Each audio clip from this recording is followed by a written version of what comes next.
So we went from like the 50s where it was, everybody was talking like this. Well, don't forget the 40s with the transatlantic, sweetheart. Everybody was, Yeah, see? So Here's the news. But that contrived way of being was morphing over time, right? And then it got to now, which feels more normal and feels more real. But is it? Or is it that we're doing this and then like 10 years from now we're gonna be like, I can't believe we're doing that? Because I mean, at some point, didn't the transatlantic thing? Right. Didn't that feel normal, kind of like?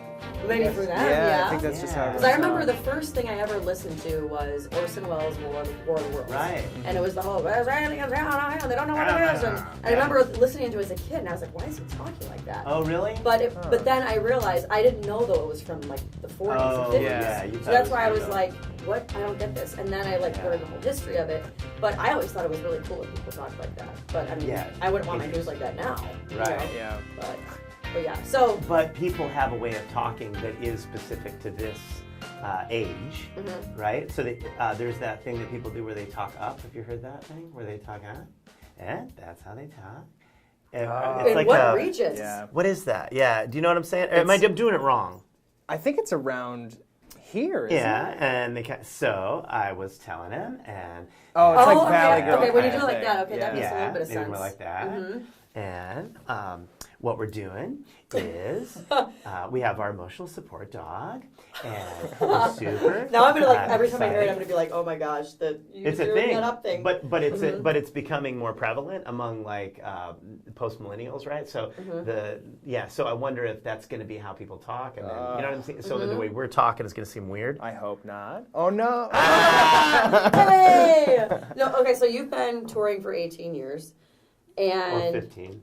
Or 15 with your 3-year-old bio. Which bio you look at? But my question is, you're talking about millennials. Have you seen, what changes in comedy have you seen as far as, we're talking about people talking just in different dialects alone or having different mannerisms now. What have you seen as far as just comedy? Content-wise?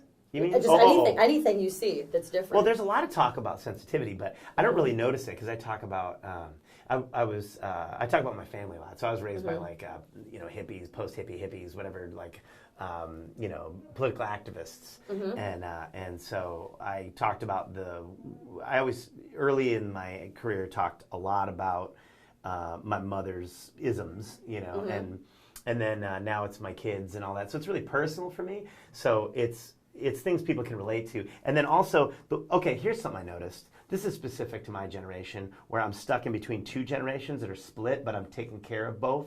So the timing is different from my generation. I'm in my 40s, and I was taking care of my elder family members when they were old, and my mother and father specifically when they were old and dying, and had toddlers at the same time, which in previous generations it wasn't like that, because you wouldn't have toddlers around your elderly people. You would have your parents were in their 50s maybe when your kids were toddlers, so they were playing with them, functioning and helping. But now it's different. So the comedy's different because it's our lives we're talking about. So I was a generation caught between two generations. There's a lot of comedy there, and people really related to it. So my last special, which was called Anti-Animal Vegan, it's on Dry Bar Comedy on Facebook, and it's got millions, tens of millions. It's also on views. Amazon too, right? Yeah, it's on Amazon. Yeah, over 20 million views. Yep, and the reason I think it really hit home is because it hit a chord. It struck a chord with people that were caught in between those two generations in that timing, where we were having kids later, so our parents were older when our kids were little, and then you're taking care of toddlers and crazy people, like dementia old people. Yeah. But in a sense, they're kind of both crazy. Like little drunk people, as they always call them, and then crazy people. Yeah, for me, the punchlines were stuff like, which I'm going to spare you, but it was that I would go 72 hours without having a conversation that made sense. Because I'd have my parents that had dementia and toddlers at the same time, and I would just leave them in a room to work it out together. That's a good idea. You can record it. And, now, Gerrit, you are from here. I am. And how long have you been in the comedy scene? 12 years. Oh, I've been doing stand-up for 12 years. And so what changes have you seen? Have you seen anything? It is kind of like sensitivity to different things. Like you're able to talk about certain things, then you're also not able to talk about other things. So you have to kind of figure out a way to express the message that you're trying to get out in a way that, like, I have a big chunk on religion. Like, I have like maybe a 15-minute chunk on religion, and the way isn't that like one of the things? What is it? The politics, religion, exes, and what do they say? Not to talk about on a date. Oh yeah. Date like, or money, Thanksgiving. Yeah. All these things, and they're all things I love interview. talking about. Yeah. Just love talking about them. That's everything we talk about on stage. Yeah, There's all the exactly. things you're not allowed to talk about in those situations. So right? what you have to do is you have to like try and make these things you want to talk about, palatable for certain people. So that's what the change is. the And palate. I feel like, the palate changed. yes. Yep. So I've been working on that a lot, and now like I can bring that to like a conservative place, and then they are really into that joke because like, oh, I really like that, and it's like, you don't understand what I'm saying, do you? Like, but yeah, it's fun to do. So I used to have a bit that was super anti-racist, and it made fun of people being racist. and racists love it. And yes, Yeah. like it was. What it was is that when I moved to Forsyth County, Georgia, with my mom, was to fight racism. That was the whole idea, was moving with Committee Against Racism, sort of. At one of the things, but the point is, I met people who thought their animals were racist with them. And they were like, "My dog hates blacks." I was like, "Your dog is black." So that was the joke, right? And then afterward, a couple of times, I would do it like in the Bible Belt, or whatever, in the South, and people who want to be racist are just gonna be racist no matter what they hear. So a couple times, people would come up to me after and be like, "Man, that stuff you saying about black people is true, man." I was like, "What did you hear?" You identified with the wrong part. Yeah. You should be on the dog side. Yeah. So I mean, like, as far as like that too, I mean, one of the big things that you see with a lot of comics, well, I guess there's two schools of thought. You have people that say, "Oh yeah, talk politics, talk current events," and then you have the others that say, "If you're talking current events and politics, that's lazy comedy." I don't think. I think you just have to. It has to be the way that you do it, because you can just get up and say like a setup, and then people are like, I don't know. Or you can actually have a good joke that's well written and well crafted and it works. And then I don't think that's lazy. But I've seen that where it's just like, I hate that guy. And everyone's like, yeah. And you're like, there's no joke there. You're just saying a sentence. I think the real trick is that like the same people that say, "Oh, you can't talk about this topic because it's not funny, there's no joke there," they'll laugh at a person who's really who that's what they do, and not even realize they're laughing at that same material. You know what I mean? If the person kind of is geared that way, if that's what they do, because there's certain people that are just, they have a way of making that funny. That's who they are. It's like you can't lie about what you think is funny. You think something's funny, and that's your stand-up. And if it's not, it's going to stick out like a sore thumb, and it's not going to work. You know what I mean? As a comedian. So if you're a politically bent person, like that's just what you kind of think about, you're going to find ways to make that funny in ways that, like, you mentioned religion earlier. When I first started stand-up, what I would do is I really like talking about religion, because to me, religion was always such a strange topic that it's the one thing that we all have in common, kind of, what we do or don't believe or whatever like that. But we also have that drives us apart, and so I thought it was, a really great topic for comedy, and then I would go up and do it, and of course, it was, people get super sensitive, and I didn't have the tools to make that work. But over time, I learned you could, if you went one way with it and then another way, people didn't know how to hate you. And then you could joke then about it. Exactly. Yeah. So if you bring them both, like you said, do it from a conservative side, and then just give equal time. And because it's really just about human absurdity. You can pick a side if you want, but really the funny is just the fact that we're just all idiots anyway. Everything we're doing is stupid, and we can find funny in it. So if you think like, oh, these people are funny because they, the emotional support dog thing. We were joking about that earlier. That like, which we actually have one in the newsroom. Yeah, we saw it on TV. Which was being trained. It's being trained. Yeah. Okay. We saw it on the screen, and I'm like, am I going to be in the room with that? A dog? Like, 'cause I can't ignore that in the interview. I cannot think that's funny. So like that somebody's on TV, but they need a dog. Like, oh my gosh, like, why would you need? It's in training. You shouldn't be on TV if you need a dog. But my joke too is like, what if somebody's afraid of dogs? Because that's not fair. If they're then now that's like the opposite of an emotional support situation for them, And then your emotional support is someone else's emotional trauma. Right. Check out my emotional support spider. Yeah. Well, I always have an emotional support rattlesnake. Don't you? Yeah. So Wow. So anyway, that being said, if I was to present that on stage, I know for sure that I would have to make light of the things that I think are funny about our transition into needing these things, so that I give a little a truthful time to the fact that we're doing that for a reason. It's real. It's really happening. Like, why is it happening? I don't have to crap on all of it. You know what I mean? Like, there's something funny about the people that are offended by the dog too. Right. Yeah. So as far as like your influences, because I always love asking comics like who they grew up watching. Like for me, I loved and always watched George Carlin with my dad. Like, he's my favorite. Yeah. I guess kind of who were your favorites and kind of who helped kind of inspire you as far as your comedy stuff? You want to start? Gerrit Elzinga. No, that's not true. It's Gerrit. Gerrit. It's Gerrit. It's my emotional support comedian. So, wow, that's good. Whoever wants to start. I mean, Bill Hicks is Ah, a big God. favorite. Yeah. Terrible. A lot of people don't know who Bill Hicks is. No, I know. but Yeah. you he do. opens your mind. Yeah. Mhm. And that was my bit. That was my bit. It's funny because it's ironic. Dane Cook and Bill Hicks were the first two comics that I really got into, which are completely opposite ends Sort of of. the Which is so spectrum. funny because that's how I got into it too. Is Wow. Dane Cook. It was he, came on the scene and I was like, oh my god, this guy's so funny. And it was his one, the one throw up joke where he's like, you're drunk and you're puking. Oh, and you puking think at a like, party. it's over, I'm healed, and then like, Yeah. and it was that whole joke that was like, oh my god, because I like impressions. You identify and with it. yeah. And then he talked about Bill Hicks in one of his specials, and I was like, who's Bill Hicks? And then that's when I watched him, and so it was the same two for me. Yeah. And then Dane Cook stopped writing his jokes. So I don't know. they say. Isolated Incident's really good. I like Yeah. that one. Talks about like the haters and his parents dying of cancer, and it's really honest and true. And then the next one is like not. And you're like, we were doing so good. I know. Like, Yeah. I don't know. Well, yeah, I think what I see in common with those two that you're talking about, like why you would have gravitated toward both, was showmanship. So, yeah, okay. that's probably what you were gravitating I toward, think what you so. liked. You liked their showmanship. You liked their commitment on stage. They were talking about ideas that did or didn't identify, that you did or didn't identify They're with. both game changers. Yeah.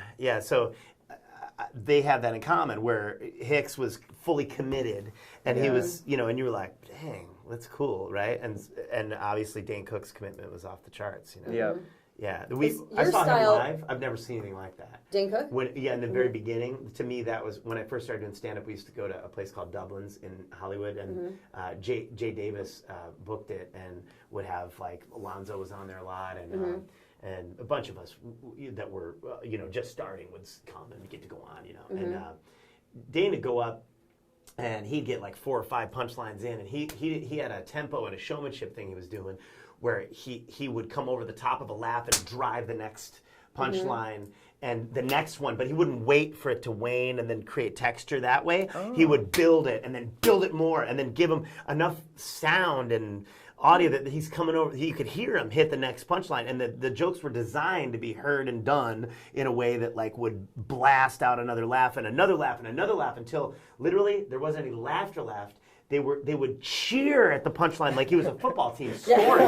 It was unbelievable. And if you ever saw that live, like in the beginning when he was really popping, you got it. I did. I You're saw like, him on I get it. the Tourgasm tour. Yeah. that he did, and it was like 2004. Yeah, it was well done. I think it was. It was really well done. Oh my god. Now you because you're talking your style where you go a little bit left and then you go to the right.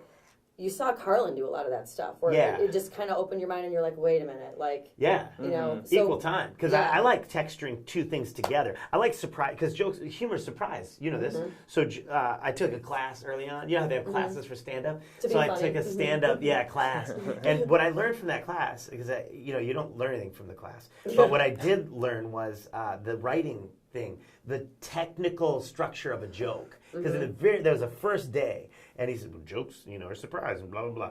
But really, what is at the heart of everything is that it is surprise, right? So like a regular street joke you do or hear is like, oh ha, I didn't see that coming. But that's kind of what you're doing in stand up too. So I feel like if you take a topic and you're talking about it here, and then you take something else you talked about in a few minutes earlier, or just another thing that's in our lives, and then you fold it over onto the other thing, and now you have this undeniable connection of ideas that you can relate to, and they're funny together too, and it's actually in your life, you know, in the same way. So that, to me, it sounds all too technical, but you know what I mean? You have a joke tiramisu right here. Yeah.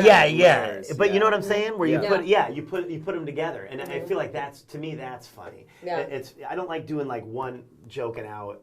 But I like telling stories, and in the story there'll be ideas. So if I'm talking about Netflix, and you know, I have some jokes about Netflix, I have a story about, let's say I'm telling a story about watching Netflix with buddies, and then I'll take the actual bit about Netflix and I'll put it in there, and I'll put other things in there that are about the concept of the show we were watching, and then that becomes a larger piece, and that's interesting to me.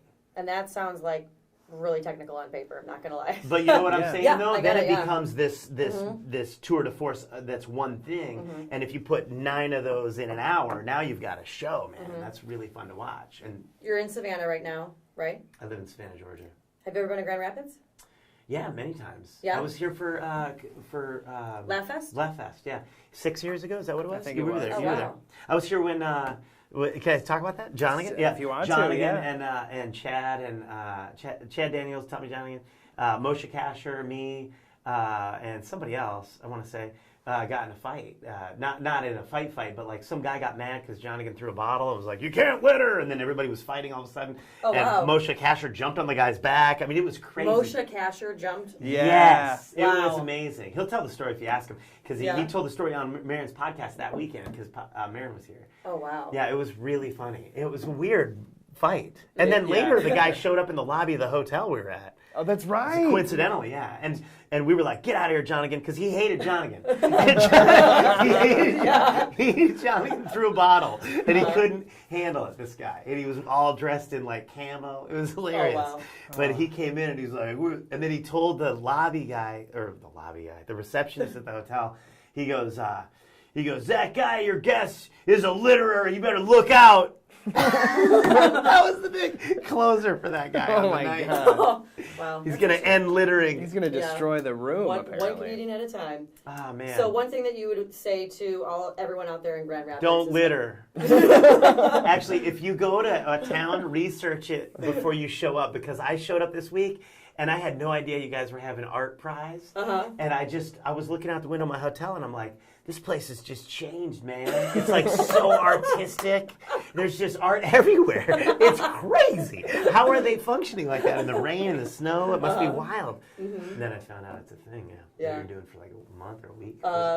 10 days, and it ends 10 Sunday. days, yeah. So Wow. you're there right for the heart of it. But it'll be great because you guys will get a ton of traffic coming through, and it'll be fun. To the comedy show. Yeah, to the comedy show. So hopefully it's not all art people like that drink wine and.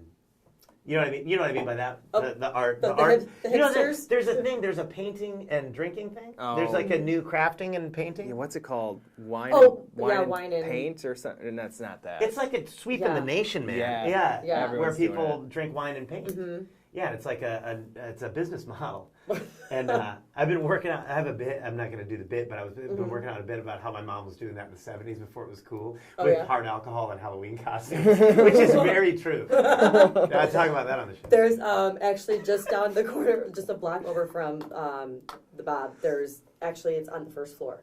There's one. It's a wine and paint place. Yeah. Because I've walked past it when I go to the Bob because I live right downtown. And I walk past it, and I always Somebody's see people bragging. in there. Do you hear bragging? Yeah, I do. hear I it. love downtown. Yeah. No, I do love the downtown area. But that's how they're going to talk next. Exactly. It's all all vocal fry. Exactly.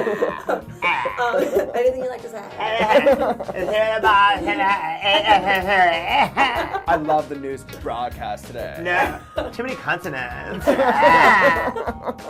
So, barefootcomedy.com is my website for all things Barefoot Comedy. The stuff I do in Savannah every bi-monthly. Every 2 months we do a fundraiser for different nonprofits. So this coming month is Oatland Island Wildlife, which is like a thing locally there. But last month was it was LLS, Leukemia Lymphoma Society. Okay. We do like Habitat for Humanity.